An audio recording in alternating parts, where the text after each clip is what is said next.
നമസ്കാരം. ഭഗവത്ഗീതയെക്കുറിച്ച് നമ്മളിൽ മിക്കവരും കേട്ടിട്ടുണ്ടാവും. പക്ഷേ അതിന്റെ തുടക്കം ഒരു യുദ്ധത്തിന്റെ ആരവമൊന്നുമല്ല. അത് ശരിക്കും കടുത്ത ഒരു മാനസിക സംഘർഷമാണ്. അതാണ് പലപ്പോഴും ശ്രദ്ധിക്കപ്പെടാതെ പോകുന്നത്. ഇന്ന് നമ്മൾ നോക്കുന്നത് ഗീതയിലെ ആ ആദ്യത്തെ അധ്യായത്തെക്കുറിച്ചാണ്. അർജുന വിഷാദ യോഗം ഒരു പ്രാരംഭം എന്നതിൽ നിന്നുള്ള ഭാഗങ്ങൾ വെച്ചാണ് നമ്മൾ സംസാരിക്കുന്നത്. ഗീതയിലെ ഓരോ അധ്യായത്തെയും യോഗം എന്നാണല്ലോ വിളിക്കുന്നത്. യോഗം എന്നാൽ ചേർച്ച അല്ലെങ്കിൽ ഒന്നിപ്പിക്കുന്നത് എന്നൊക്കെ പറയാം. ഇതിൽ ആദ്യത്തേത് അർജുന വിഷാദ യോഗം. അപ്പോ എന്റെ ചോദ്യം ഇതാണ്: ലോകത്തിലെ തന്നെ പ്രധാനപ്പെട്ട ഒരു ദാർശനിക ഗ്രന്ഥം അതെന്തിനാണ് ഇത്ര തീവ്രമായൊരു നിരാശയിൽ നിന്ന് തുടങ്ങുന്നത്? ശരിയാണ്. ഗീതയിലാകെ 18 യോഗങ്ങളാണുള്ളത്. ഈ ആദ്യത്തേത് അർജുന വിഷാദയോഗം. പേര് പറയുന്ന പോലെ തന്നെ കുരുക്ഷേത്ര യുദ്ധഭൂമിയിൽ വെച്ച് അർജുനനുണ്ടാകുന്ന ആ ഒരു അഗാധമായ ദുഃഖം, ഒരു നിസ്സഹായത, ഒരു പൂർണ്ണമായ മാനസിക തകർച്ച, അതാണിതിൽ കാണിക്കുന്നത്. നമ്മുടെ കയ്യിലുള്ള ഉറവിടം ഇതിനെ utter dejection, sorrow and total breakdown and hopelessness എന്ന് തന്നെയാണ് വിശേഷിപ്പിക്കുന്നത്. എന്നുവെച്ചാൽ എല്ലാ പ്രതീക്ഷയും പോയി ആകെ തകർന്നുപോയൊരവസ്ഥ.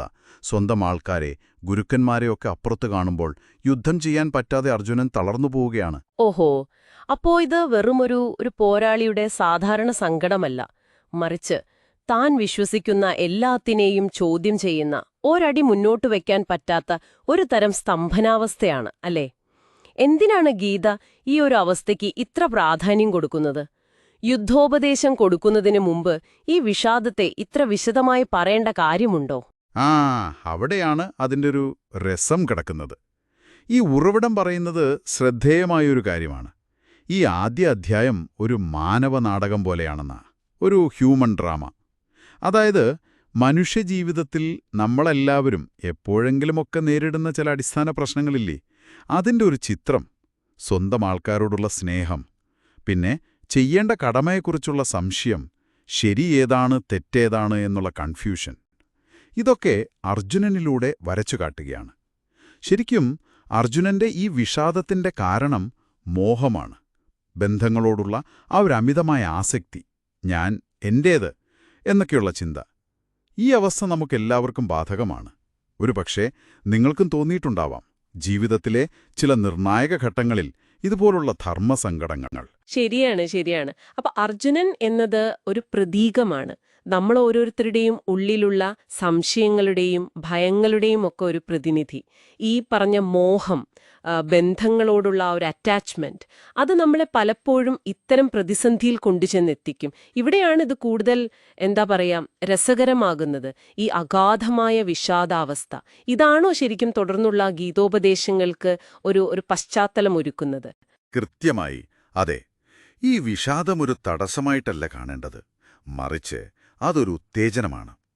അർജുനൻ ഈയൊരവസ്ഥയിൽ തകർന്നിരുന്നില്ലെങ്കിൽ ഒരുപക്ഷെ ശ്രീകൃഷ്ണന്റെ ഉപദേശങ്ങൾ കേൾക്കാൻ, അത് ഉൾക്കൊള്ളാൻ തയ്യാറാകുമായിരുന്നില്ല. ഈ 18 അധ്യായങ്ങളും അവ ഇങ്ങനെ പരസ്പരം ബന്ധപ്പെട്ട് കിടക്കുകയാണ്. അർജുനന്റെ ഈ നിസ്സഹായ അവസ്ഥയാണ് 2ാം അധ്യായത്തിലേക്ക്, അതായത് സാംഖ്യയോഗത്തിലേക്ക് നയിക്കുന്നത്. അവിടെയാണ് ശ്രീകൃഷ്ണൻ ആദ്യമായിട്ട് ആത്മാവിനെക്കുറിച്ച് പറയുന്നത്. അതായത് ജനനമോ മരണമോ ഇല്ലാത്ത, നാശമില്ലാത്ത, എപ്പോഴും നിലനിൽക്കുന്ന നമ്മുടെ ഒരു യഥാർത്ഥ സ്വത്വം. ശരീരങ്ങളൊക്കെ നശിക്കും, പക്ഷെ ആത്മാവ് നശിക്കില്ല എന്ന അറിവ്, അത് കൊല്ലുന്നതിലുള്ള അർജുനന്റെ ആ ദുഃഖം, ഭയം, അതിനെയൊക്കെ നേരിടാൻ സഹായിക്കും. അത് ആ മോഹത്തിൽ നിന്നുള്ളൊരു മോചനത്തിന്റെ ആദ്യത്തെ സ്റ്റെപ്പാണ്. അപ്പോ ഈയൊരു തകർച്ചയില്ലെങ്കിൽ ആ അറിവിനത്ര പ്രസക്തി ഉണ്ടാവില്ലായിരുന്നു. ഓ, അപ്പോ അങ്ങനെയാണ്. അതായത് ആ വിഷാദത്തിന്റെ ആഴത്തിൽ നിന്നാണ് ശരിക്കും ആ ജ്ഞാനോദയത്തിലേക്കുള്ള ഒരു വാതിൽ തുറന്നു വരുന്നത്. ആത്മാവിനെക്കുറിച്ചുള്ള ആ അറിവ്, അത് അർജുനനൊരു പുതിയ കാഴ്ചപ്പാട് കൊടുത്തു. ആ വിഷാദത്തിൽ നിന്ന് കരകയറാനുള്ള ആദ്യത്തെ ഒരു പിടിവള്ളി അത്. ഈ ഒരു അടിത്തറയിൽ നിന്നുകൊണ്ടാണ് പിന്നീട് ഗീത, ജ്ഞാനം, അതായത് ശരിയായ അറിവ്, പിന്നെ കർമ്മം, ഫലം ഇച്ഛിക്കാതെ ചെയ്യുന്ന പ്രവൃത്തി, ഭക്തി, ഈശ്വര സമർപ്പണം, ഇതിൻ്റെയൊക്കെ പല വഴികളെക്കുറിച്ച് പറയുന്നത്. അതുപോലെ സ്വധർമ്മം എന്ന ആശയവും ഇവിടെ വളരെ പ്രധാനപ്പെട്ടതാണ്. ഓരോരുത്തർക്കും അവരവരുടെ അവസ്ഥയനുസരിച്ച് ചില കർത്തവ്യങ്ങളുണ്ട്. അർജുനന്റെ സ്വധർമ്മം ഒരു ക്ഷത്രിയനെന്ന നിലയിൽ യുദ്ധം ചെയ്യുക എന്നതായിരുന്നു. ആ ഒരു കടമയെക്കുറിച്ചുള്ള ബോധത്തിലേക്ക് അർജുനനെ എത്തിക്കുന്നതും ഈ ഒരു പ്രാരംഭ പ്രതിസന്ധിക്ക് ശേഷമാണ്. ആദ്യം സ്വന്തം വിഷാദത്തെയും മോഹത്തെയും നേരിടണം. അതിനുശേഷമേ സ്വന്തം ധർമ്മം എന്താണെന്ന് വ്യക്തമാവുകയുള്ളൂ. അപ്പൊ ചുരുക്കി പറഞ്ഞാൽ അർജുനന്റെ ഈ വിഷാദം അത് ഗീതയുടെ തത്വചിന്തയിലേക്ക് കടക്കാനുള്ള ഒരു ഒഴിച്ചുകൂടാനാവാത്ത വാതിലാണ്. ഇതൊരു ബലഹീനതയല്ല, മറിച്ച് ആഴത്തിലുള്ള അറിവ് സ്വീകരിക്കാനുള്ള ഒരു പാകതയിലേക്കുള്ള ആദ്യപടിയാണ് എന്ന് പറയാം. അപ്പോൾ ഇതിന്റെ എല്ലാം അർത്ഥം എന്താണ്?